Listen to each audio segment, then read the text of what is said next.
hindi ko na naintindihan yung ginagawa namin.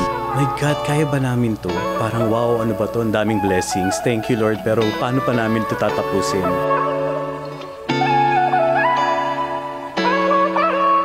Bilang galing sa isang corporate world, ano ang mindset at aral na natutunan mo doon, na dala-dala mo bilang isang CEO ngayon ng Goodness Grace? Heart of steel.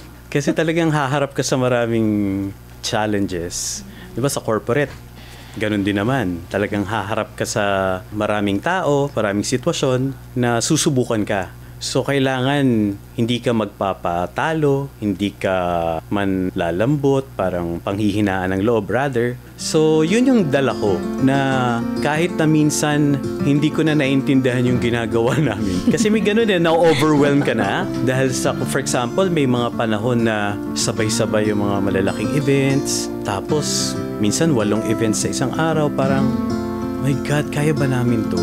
Pero kailangan tumuloy ka pa rin eh. Kung kailangan mong gawin kahit na yung mga maliliit na bagay, gagawin mo para lang mairaos yung isang araw na parang wow, ano ba to? Ang daming blessings. Thank you, Lord. Pero paano pa namin to tatapusin? Yun, heart of steel. Kailangan mo nun.